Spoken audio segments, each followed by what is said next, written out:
in the harsh winter of 1864, when a band of vigilantes finally forced their way into the remote cabin of Montana Territory's most respected lawman, they uncovered a horror that would stain the American frontier forever. Sheriff Henry Plummer, long trusted to safeguard Bannack City, had been orchestrating a campaign of calculated murder that spanned over 3 years. Hidden beneath the floorboards were maps charting gold shipment routes, personal effects from dozens of vanished travelers, and a leather ledger listing the names of 102 confirmed victims. What came next shattered every illusion about justice in the West. A criminal network so deeply rooted, it had infiltrated every layer of territorial government, twisting law and order into tools of terror. But before we dive deeper into the chilling saga of Sheriff Plummer and his reign of blood, take a moment to hit that subscribe button and tap the notification bell. This is where we expose the darkest corners of American history, and I want you along for the ride. Drop a comment with your state or city. I'm always excited to meet fellow mystery lovers from across the country.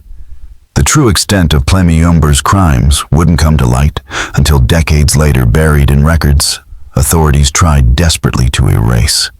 Bannack City, 1862, was a boomtown born overnight when prospector John White struck gold along Grasshopper Creek. Thousands flooded the area, raising crude cabins and canvas tents, transforming wilderness into a chaotic mining camp, teeming with saloons, gambling dens, and unchecked ambition. With the territorial government too far away to enforce control, local lawmen held absolute power if anyone could be convinced to wear the badge. Most decent men were too busy digging for gold or protecting their families, leaving the job to drifters, ex-soldiers, or men with murky pasts eager to exploit the chaos. Into this maelstrom arrived Henry Plummer, a tall, sharply dressed 31-year-old with polished manners, a dark mustache, and a mysterious history. He claimed to have served as a lawman in California and Nevada, though offered few specifics. The desperate townspeople, charmed by his confidence and apparent professionalism, embraced him as a symbol of order. When the governor sought to appoint a sheriff, Plummer's name topped the list, endorsed by influential businessmen like Elkanah Morris. What no one realized was that Plummer's past was anything but noble. He had been arrested multiple times in California assault suspected murder, and a sudden exit after the suspicious death of a romantic rival.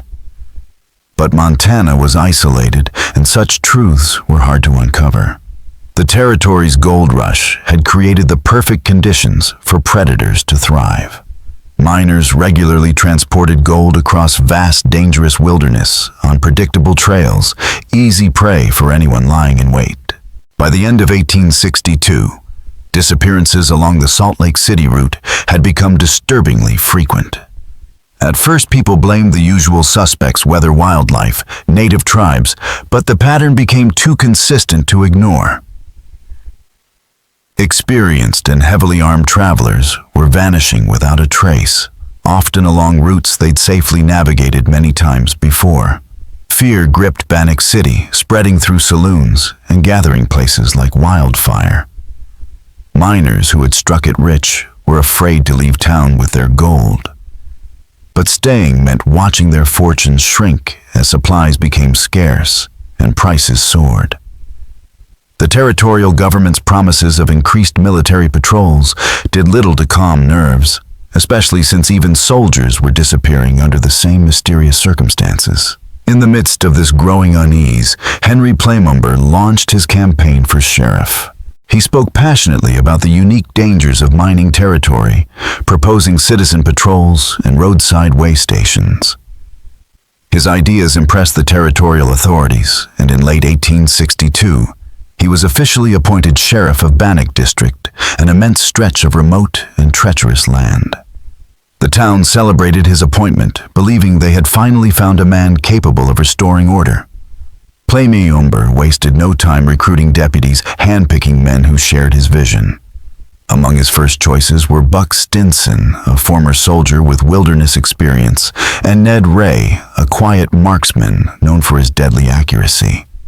What the people of Bannack didn't realize was that by making Plummer sheriff, they had handed control of the entire region to the very man behind the disappearances.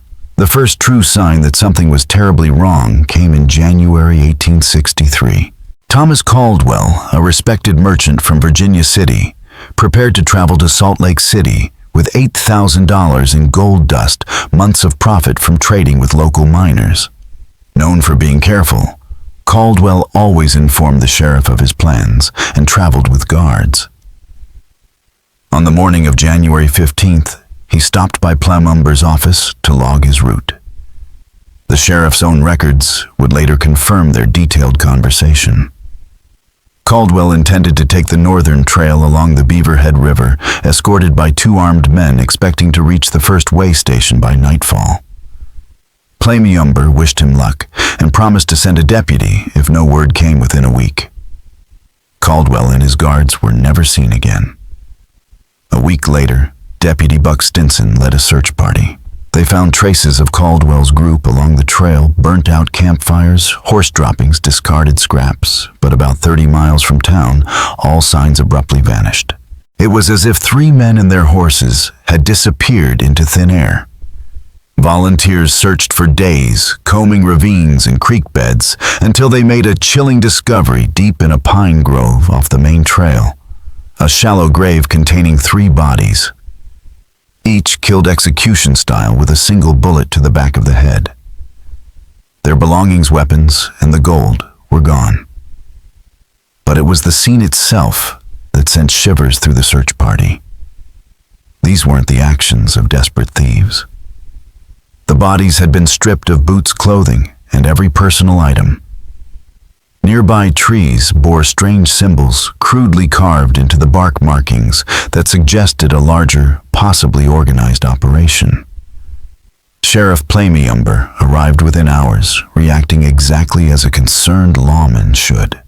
He took meticulous notes, expanded the search perimeter, and spoke with calm resolve about bringing the killers to justice. But what went unnoticed was how quickly he dismissed certain clues or redirected the search away from promising leads. His deputies Stinson and Ray displayed uncanny knowledge of the area, often predicting where nothing would be found. The murders of Caldwell and his men sent shockwaves through the territory. If seasoned travelers could be ambushed and executed with such precision, no one was safe. It became clear this wasn't the work of common criminals, but a coordinated effort with access to travel plans, schedules, and patrol gaps. Sheriff Plummer called for a town meeting the following Sunday at the Methodist Church, the largest building in Bannack. Addressing the anxious crowd, he painted a dire picture of the challenges they faced. The territory was vast, sparsely populated, and difficult to patrol. The killers, he suggested, were likely former soldiers or experienced frontiersmen. But he also offered a plan.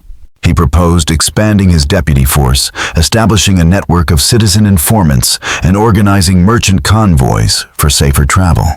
Most importantly, he urged full cooperation between residents and law enforcement, asking people to report any strange behavior or unfamiliar faces. The citizens left that meeting feeling hopeful.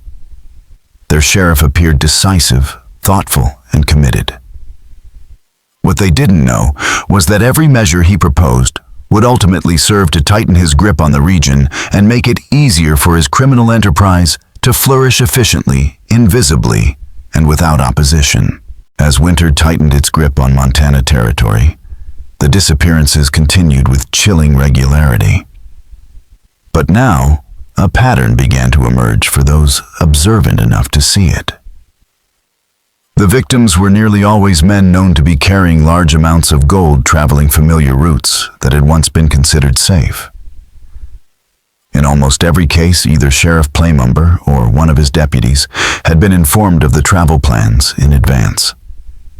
By spring of 1863, The situation in Bannack had spiraled beyond anything its founders could have imagined. What had once seemed like isolated highway robberies had evolved into something far more calculated and sinister. Desperate letters flooded the governor's office in Washington, D.C., begging for federal protection and military aid. Fear reshaped life in the mining camps. Wealthy miners were too frightened to leave town, causing a currency shortage that inflated prices on everyday necessities. Some melted gold dust into crude bars and buried them in hidden caches. Others abandoned their claims entirely, choosing safety over fortune. Sheriff Plummer, meanwhile, appeared to flourish in the crisis. Tirelessly riding the trails, investigating reports, and speaking with concerned citizens, he earned praise from locals and visiting officials alike. To the outside observer, he was a man performing heroically under impossible conditions. But behind this facade lay a criminal enterprise operating with terrifying precision.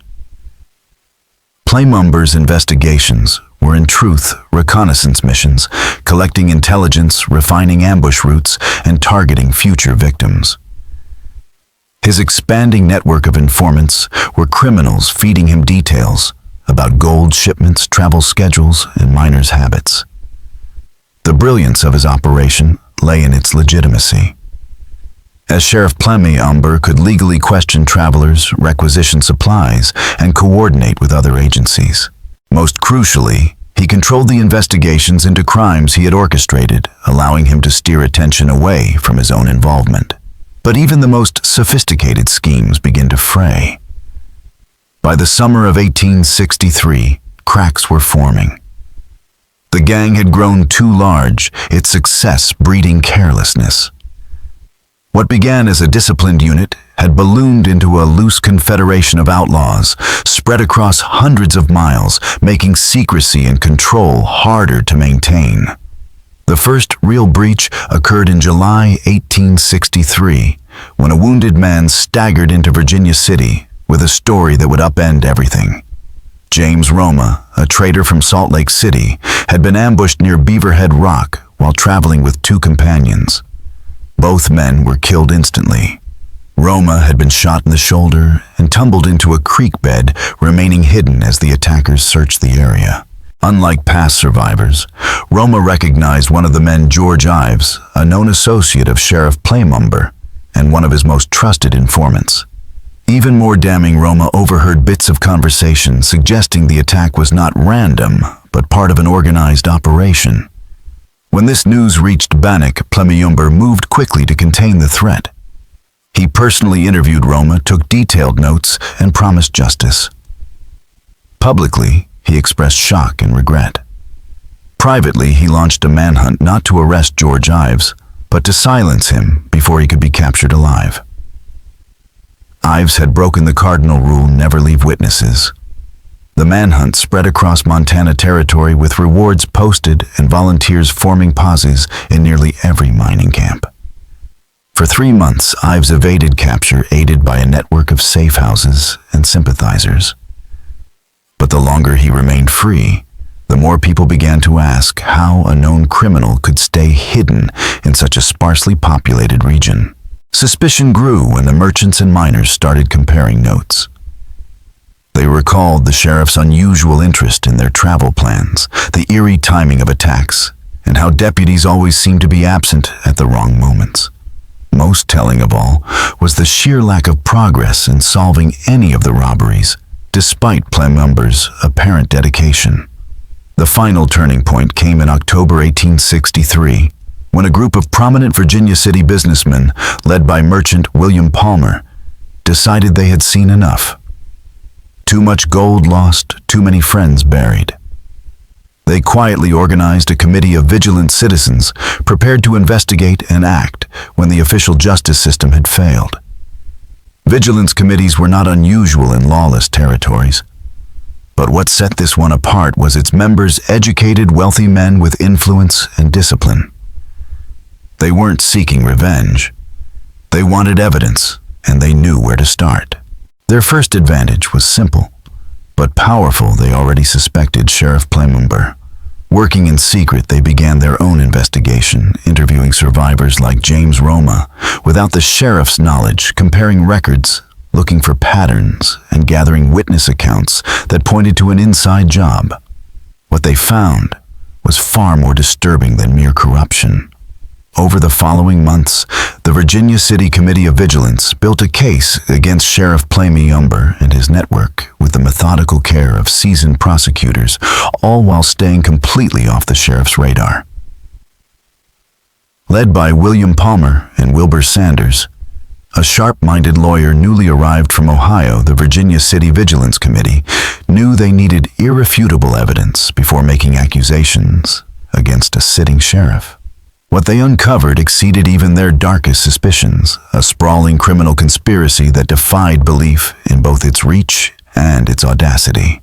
The turning point came in November 1863, when committee member John Bozeman captured Red Jagger, a known associate of George Ives, wanted for questioning in multiple attacks. Unlike past arrests, which had gone through Sheriff Plummer's office, Jagger was held in secret and interrogated using more effective and less forgiving methods than the official channels allowed. Under pressure, Red Jagger gave a confession that changed everything. The robberies were not isolated crimes, but the work of a tightly coordinated gang of over 30 men operating across 3 territorial districts with military discipline. They called themselves the Innocents. Most shocking of all, Jagger claimed their leader was not a shadowy outlaw, but Sheriff Henry Plummer himself in their headquarters was hidden in the basement of the Bannack Sheriff's office. Jagger's knowledge was intimate and specific. He described coded communication systems, signal fires, maps of gold routes with annotated ambush points and escape trails, and a roster of secret members, including several of Plummer's own deputies. The Vigilance Committee now faced a situation no frontier town had ever encountered. The very system of law had become the engine of organized terror.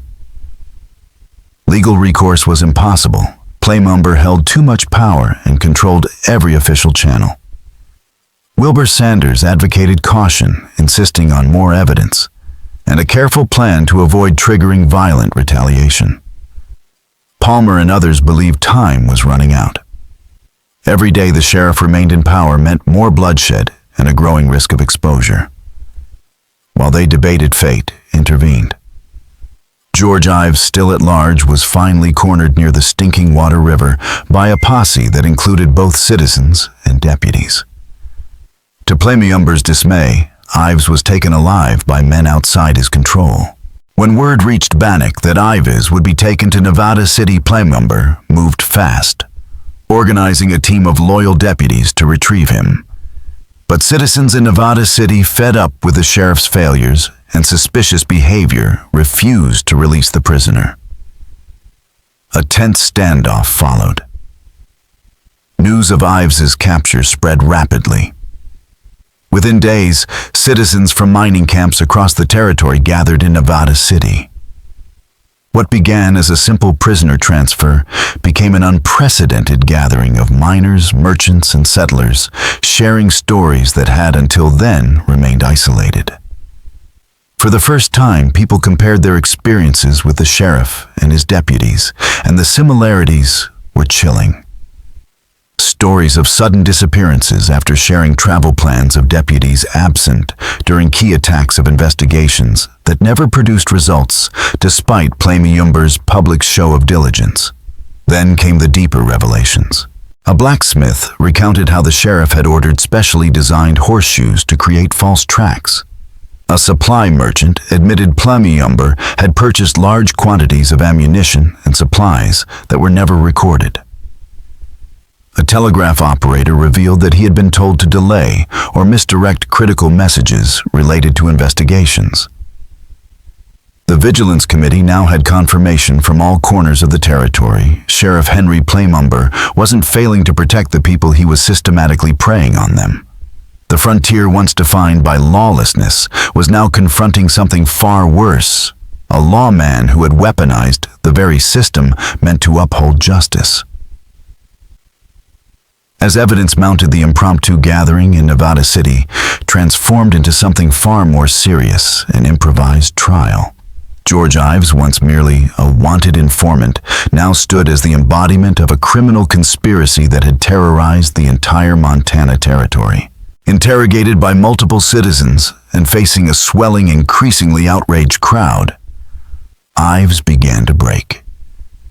His confessions confirmed and expanded upon Red Jagger's earlier testimony, painting a picture that was both staggering in scale and horrifying in detail. The innocents, it turned out, were no loose gang of outlaws. They were a disciplined criminal syndicate with over 100 confirmed killings in just 2 years. Their targets were carefully chosen wealthy miners, successful merchants, and well-equipped travelers. They operated with military precision, aided by insider knowledge that let them strike efficiently and vanish without a trace. But the most damning revelations were about their leader. According to Ives, Sheriff Henry Plummer had not only orchestrated the conspiracy, he had personally participated in many of the murders.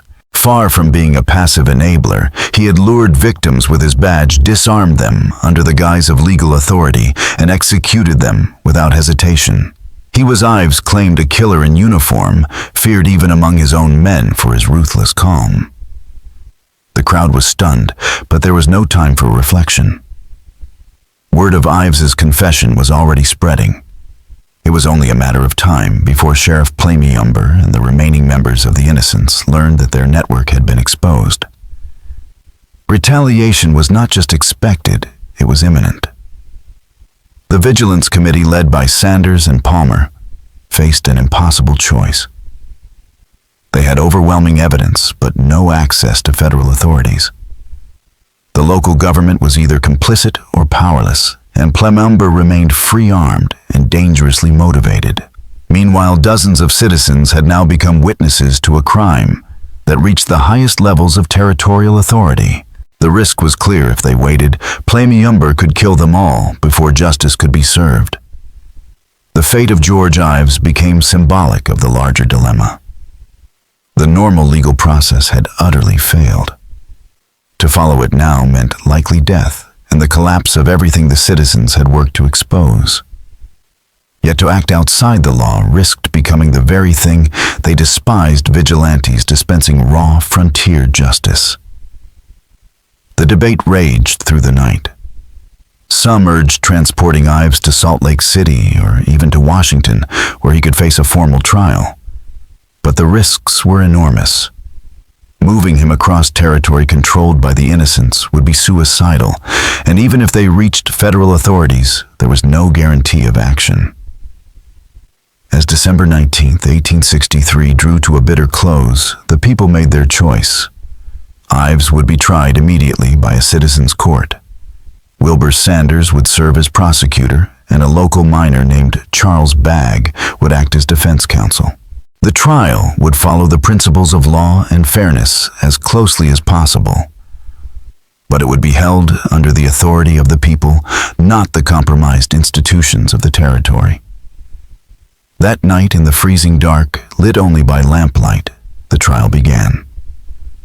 Sanders laid out a devastating case built from months of clandestine investigation, bolstered by Ives's own admissions and the corroborating testimony of Red Jagger and other captured gang members. The scale of the conspiracy, the number of deaths, and Ives's role in it all were made abundantly clear. Meanwhile, new reports arrived. Plummer and a group of armed men had been seen heading toward Nevada City. They weren't coming to negotiate. They were coming to silence witnesses, to erase evidence, and to restore control through violence.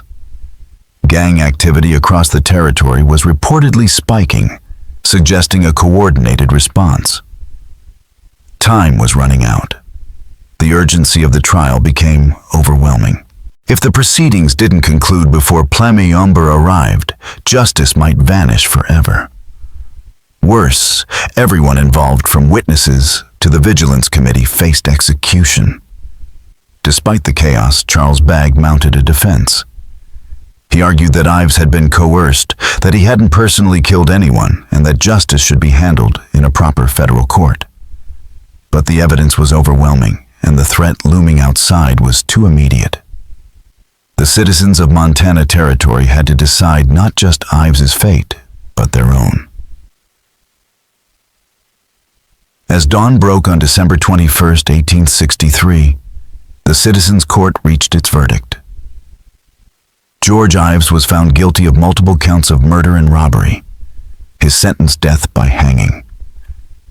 With no time to spare, the execution was carried out immediately, using a rope thrown over a makeshift gallows rigged to a nearby building. Ives's final words, according to several witnesses, were a grim warning Henry Plummer and the rest of the gang would never let the citizens' rebellion succeed.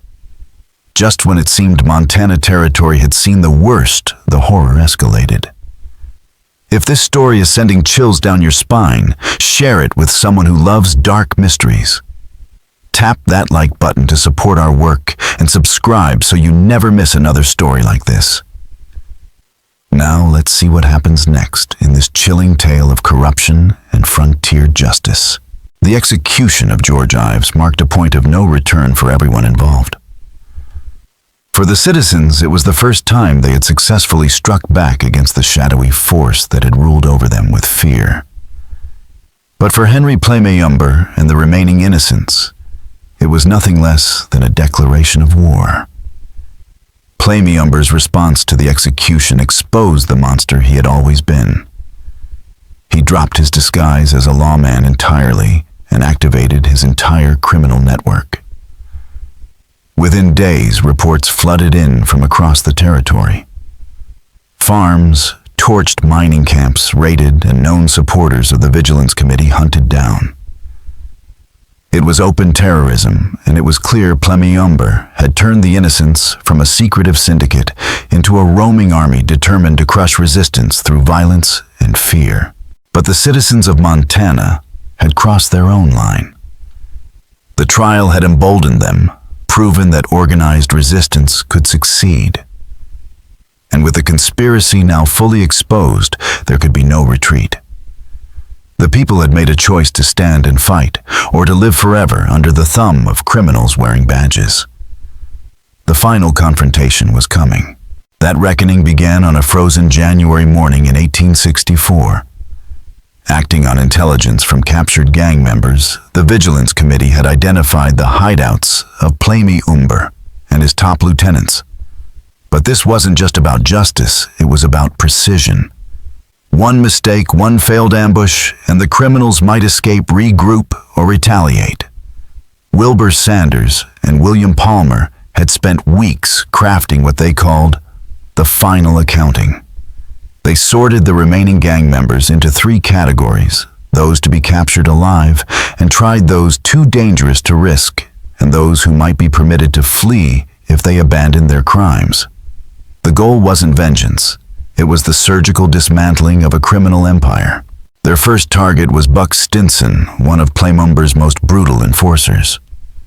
He had murdered indiscriminately and was rumored to be overseeing logistics for the entire gang. Stinson often stayed in a cabin near Bannack, operating outside the reach of official oversight. On January 10th, a group of 20 armed vigilantes surrounded the cabin just before dawn. What they found inside erased any remaining doubt about the depth of the conspiracy. The cabin wasn't just a hideout, it was a nerve center. Maps covered the walls, each route marked with symbols denoting successful ambushes, target schedules, and escape routes. Crates of weapons and stolen supplies were stacked high. But what shook the searchers to their core were the documents. Plummer's personal correspondence revealed direct coordination with gang members as far south as Utah Territory, along with ledgers showing how robbery profits were split and laundered through local businesses. And then they found the journal. Meticulously kept and written in Plummer's own hand, it was a chilling window into the mind of a man who had hidden behind law and order while building an empire of death. He described his victims not as people, but as obstacles to be removed. There was no remorse, only analysis entries discussing weaknesses in law enforcement, the psychological manipulation of townspeople, and even musings on which victims had put up the best fight. The journal revealed a mind that viewed murder not as a crime, but as an administrative function. With this final piece of damning evidence, the stage was set for the ultimate showdown. The people of Montana Territory would no longer be ruled by fear, and they would not rest until every last member of the Innocents, including their sheriff, was brought to justice. In his final journal entries, Henry Plummer detailed the psychological strain of maintaining his public role as sheriff, while secretly orchestrating a reign of terror.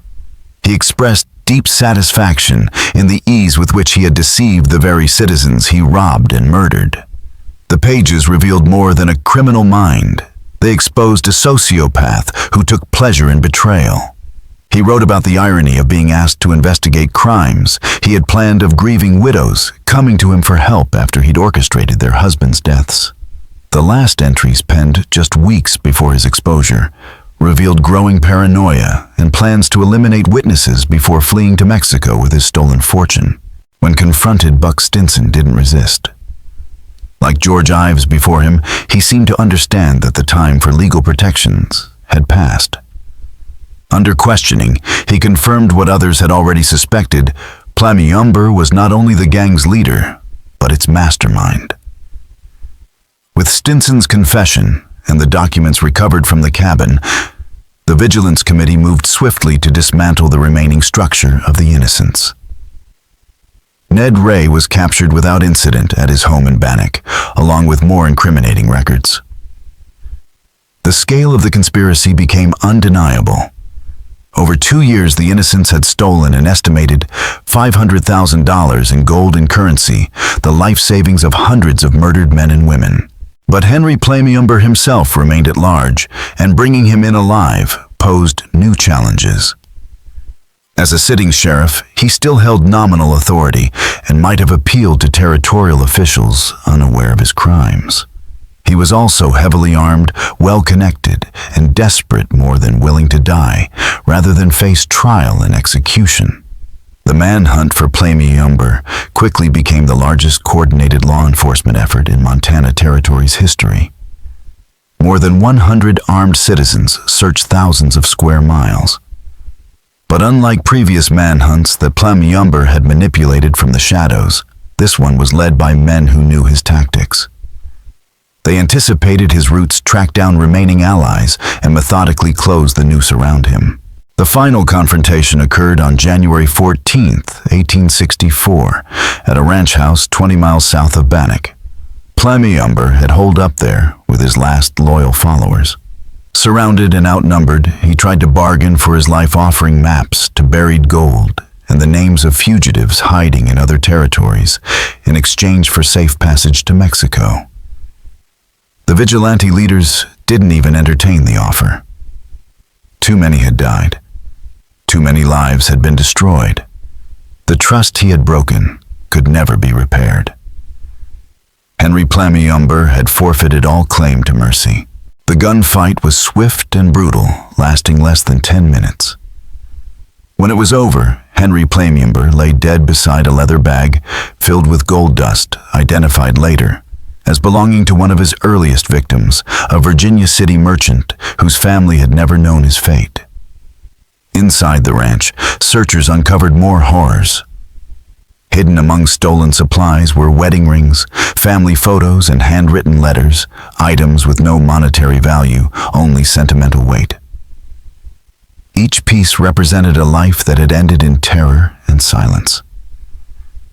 For the searchers, many of whom had lost friends or family to the gang, the impact was devastating. The death of Henry Plummer marked the end of the most extensive and methodically executed criminal conspiracy in the history of the American frontier. In the weeks that followed, vigilante groups across the territory continued the purge. Known members of the Innocents were captured, tried, and where guilt was clear, executed. By March of 1864, the gang had been destroyed. Those not killed were imprisoned or driven from Montana forever. The people had reclaimed their land, but at a terrible cost. The immediate impact on Montana territory was nothing short of transformative. For the first time in over 2 years, miners and merchants could travel the major roads without fear of ambush robbery or murder. Gold shipments, once impossible due to the constant threat of violence, became routine. The mining economy rebounded rapidly, bringing prosperity to communities that had been living under siege. Just as importantly, the psychological weight lifted.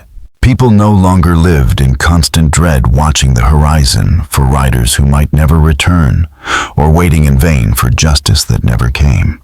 But the legacy of Henry Plummer's crimes reached far beyond the borders of Montana.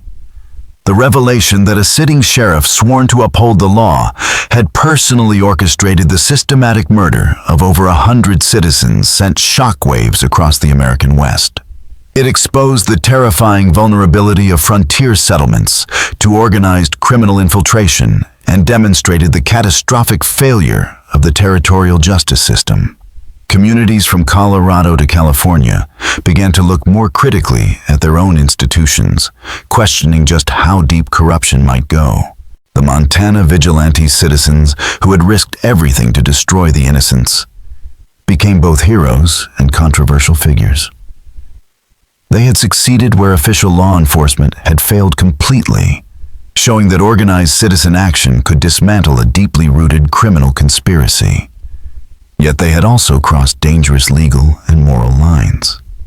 Their citizen courts, secret interrogations, and summary executions raised urgent questions about justice, authority, and the rule of law. Critics argued that their methods, however effective, were unconstitutional and could set a precedent for mob rule. Supporters countered that the circumstances had been extraordinary, the threat existential, and the legal system entirely compromised. The debate only deepened when the full extent of governmental corruption came to light. Records seized from the innocents revealed that Plummer's influence had extended far beyond his deputies. Territorial commissioners, federal appointees, and other officials had been bribed, intimidated, or willfully negligent. The people of Montana had been abandoned by every level of authority. They had been left no choice. Wilbur Sanders, the young lawyer who had prosecuted many of the vigilante trials, defended their actions in later testimony. He argued that the committee had used restraint, followed due process as much as possible, and acted only when there was overwhelming evidence. The threat, he said, was not just a criminal gang, it was a hidden government operating with badges and legal authority that murdered with impunity. A financial investigation into the Innocents' empire further exposed the staggering scale of the conspiracy. While some stolen wealth was recovered, gold caches buried deep in the Montana wilderness, much had already been spent or funneled to accomplices across state lines. Hundreds of victims and their families were left with nothing. Businesses were destroyed, homes, abandoned lives shattered. And worse than the financial ruin were the human costs. Entire families wiped out, towns haunted by silence, and generations left to carry the psychological scars of systematic terror. Plummer's genius and his horror lay in his ability to use the very structure of law to destroy those it was meant to protect. His success was not just built on violence, but on manipulation, bureaucracy, and public trust. He weaponized isolation, exploited delays in communication, and corrupted every institution that might have stood in his way. He wasn't simply a killer. He was a new kind of criminal, one who wore a badge and smiled while he buried you. Eventually, federal authorities launched their own investigation. They needed to understand how such a conspiracy had formed and to make sure it never happened again. Their report became a landmark in the history of American law enforcement. It confirmed every major claim made by the Montana vigilantes, from the death toll to the depth of the corruption. It also justified in official terms the decision of citizens to take justice into their own hands. According to the federal investigators, Henry Plummer had indeed orchestrated over 100 murders and had turned Montana's territorial government into an extension of his criminal empire. But the report also came with a warning. While acknowledging that the Montana vigilantes had acted out of necessity, it emphasized the dangers of extra-legal justice. If not handled with restraint, citizen-led movements could quickly spiral into unchecked vigilantism, where suspicion replaced evidence and anger replaced law. In the wrong hands, justice could become another form of tyranny. The story of Henry Plummer and the innocents became legend across the West. It was told around campfires, written in newspapers, and studied by lawmakers and lawmen alike. For some, it stood as a terrifying example of what could happen when power goes unchecked. For others, it was a story of courage and resistance of ordinary citizens who chose to fight back against unimaginable darkness. It remains to this day one of the most chilling true stories of the American frontier. A tale not just of murder and betrayal, but of how justice was reclaimed by the very people it had abandoned. The Montana vigilantes were hailed by many as heroes, ordinary men who restored justice when every official mechanism had failed. But they were also viewed by others as dangerous precedent setters, citizens who had crossed a line and undermined constitutional law in pursuit of order. As years passed and Montana evolved from a raw frontier territory into a fully recognized state with modern legal institutions, the events of 1863 and 1864 took on an almost mythical quality. Stories of Sheriff Henry Plummer's double life and the vigilante justice that ultimately brought down his criminal empire were told and retold, often with embellishments that made an already incredible truth seem even more dramatic. Yet for those who had survived those years of fear and chaos, no embellishment was necessary. They had lived through a time when the protector had become the predator, when a trusted sheriff turned law enforcement into a weapon of terror. They had seen how organized criminals could manipulate the very systems meant to protect society, using distance isolation and the blind trust of the public to conceal their crimes. And they had learned with devastating clarity that sometimes, when all official options have failed, justice must come from those with the courage to take a stand, no matter the cost. The final chapter of the Henry Plummer saga was not written with gunfire gallows or dramatic manhunts. It was written in the quiet determination of Montana's citizens to ensure such horror would never happen again. In the wake of the innocents' destruction, the territorial government implemented sweeping reforms. Tighter oversight of law enforcement, improved communication with federal authorities, and new layers of accountability designed to prevent another Plummer from ever rising to power.